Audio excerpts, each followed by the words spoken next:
y'all, here we are. I know I've been silent for a few minutes, or 20 seconds. We're gonna take a little run at the garden, show y'all what's going on. It's my experiment up here. We've got some crops coming up. Now this is real sandy, loamy soil, probably not a lot of great goodness in it, but it's gonna be real friable. So anyway, we got beets. These are red, I think Detroit Reds beets. Got 2 rows of them here, about 30 feet long, something like that. We got to get in here and clean up. Carrots, we got a bajillion carrots, 3 rows of carrots.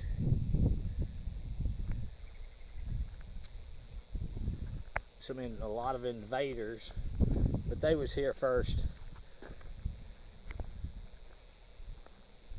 And these are the extra potatoes that I had. I just healed them up in this compost bed, and hell, they look better than the stuff I've got going on in the garden. We ought to get a ton of potatoes out of here.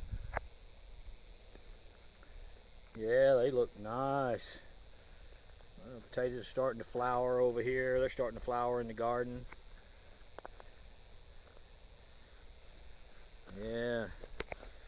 Yeah, we got some carrots going on here. What do you think? What do y'all think? Millions and billions and trillions of little baby carrots. Let's hope they get real big. This is a volunteer from last year. Anybody want to recognize what this is before I tell you? I gotta remember first, huh? Yeah, this is tender greens. We got plenty of bees come into this, and we'll save a crap ton of seed off of this one plant. Bees coming in and out of here. Our greens garden didn't do as well as we had hoped, but we got a bunch of them coming up again. This is mostly mustard greens, and there's some kale in here. It's kind of just starting to take off. See that kale down in there, that ground lean leaf? Some of it got pretty decent size. And I thought it was collards. Looked more like collards than kale when it came up, but here's one up in here in this. See, that's kale right there. And some of these on this edge here is where all that compost is, and it shot those greens up into next week. So let's go out here in the garden. It's looking pretty good. I'm happy.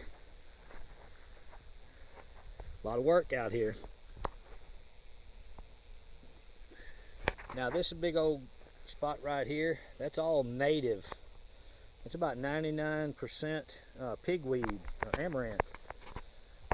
This first row right here is half cucumber, and half the far end down there is again, let me see, cantaloupe. Yep. And this row right here, kicking some butt, is yellow squash.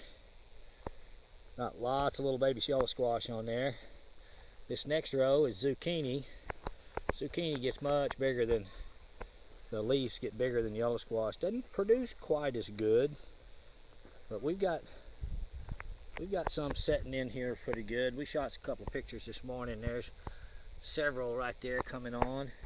We're probably a week away from eating yellow squash and zucchini. We got in here and hoed today and cleaned up really good. We've still got two or more rows to work, but we've had a long day. This row back here, if y'all remember, we planted moringa seed and none of it sprouted, so we sent off and got some new moringa seed, soaked it overnight, and now we got it in here and then wetted it in really good. So hopefully 2-3 weeks we'll have moringa coming up. We cleaned up the okra row. it froze, that a number of weeks back. So okra is a real hot weather plant, and it don't take freeze. So lost a bunch of the longhorn okra that I planted. There's still a bunch of the native stuff that I've got in here. I say native. It's a purple okra, a big giant fat one. And then this row of green contender green beans is looking pretty good. It took a freeze too. And then we got a lot of zinnias coming up down here, which is going to be pretty. Yeah, pretty. Bring some bees, be pretty. And then here's the potato row. It turned out all right. And these are the rows I've still got to do some hoeing in. These two over here. This particular row is butternut squash, and this next row is white scallop squash. This row is green beans, and I planted it after the freeze, and it's badass. Here's we got traded some pepper plants for some mushrooms at the farmers market this last weekend, and we've got them in here, sitting in here, plus a new kind of basil, a boxwood basil I had never grown. And since I've got basil naturalized into this garden pretty good, it's a lemon basil, and I've got thousands of plants out in here.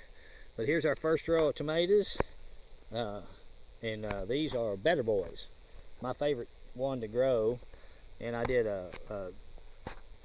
two types of tomatoes this year. So I did a determinate and an indeterminate. And do y'all recognize that native plant right there? I know I go from one thing to the next as fast as you can look at them. So this is American spinach. That's what they called it back in the day. But it's starting to seed already, and I usually let several plants go to seed, and it only takes one to plant this whole garden. I'll tell y'all the name of this plant in a minute. But there's a big pigweed, amaranth, pigweed plant.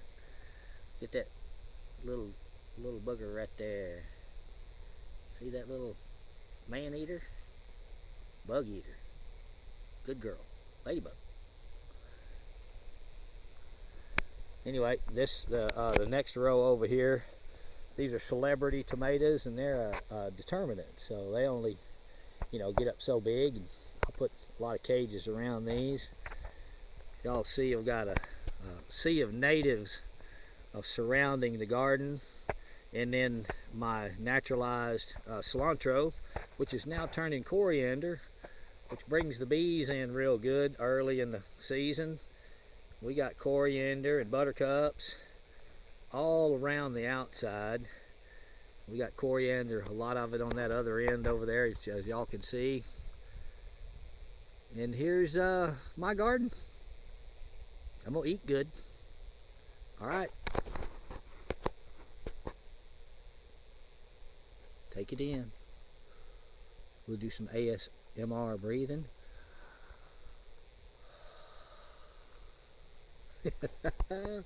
Oh, and just off the bat, those grapevines over there, that's a native here. This is our muscadines, and it's covered, absolutely covered in grapes.